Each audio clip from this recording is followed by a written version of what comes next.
Yo, what is going on, Coaster Country? Welcome back to another review video, where today we'll be reviewing Copperhead Strike at Carowinds in North and South Carolina.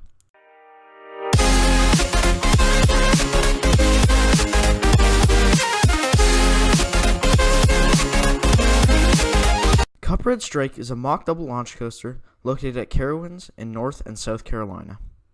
With this 2019 roller coaster edition, the park now consists of 14 roller coasters spread across 2 different states.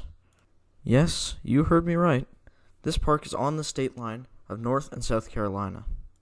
In my opinion, this is one of the 2 major draws to the park, the other one being the 325-foot B&M Giga Coaster on the far right-hand side of the park, known as Fury 325.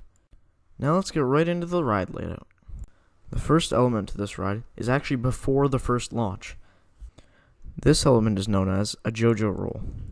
This is one of the reasons why this coaster is so unique. If I'm not mistaken, there's only like 3 coasters in the world that have this. If I'm incorrect and you know otherwise, and you did some research on it, please let me know in the comments down below. After this element, you go into the first launch, which is in a theme tunnel themed to an old grandma making jam, I think, in her house. So basically the storyline for this coaster is that you're in this old lady's backyard and you're trying to escape a copperhead snake, I think. It's a very confusing storyline. Anyway, after this launch, it's a pretty slow launch, but it's just good fun. You go into this big loop that you get a lot of hang time at the top of, as you can see from the footage. After the loop, you go into an airtime hill and then into a really tight corkscrew. After this element, you go into a bunch of windy turns and then into the second launch. You're probably thinking this is like an first half. Okay. During the second launch, there's actually a little bunny hill to get some airtime on. And it's some pretty good airtime, but the restraints kind of let it down a bit. After the second launch, you go into a big overbank turn. Just kidding, it's not actually that big. But then you turn and you go into the second loop. Less hang time at the top, but still a pretty decent amount.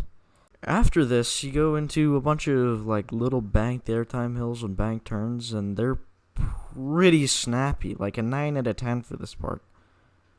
Your ride is now over on Copperhead Strike. Thank you, and please exit to the right. But wait, that was only 2 minutes and 24 seconds. Didn't feel like that long.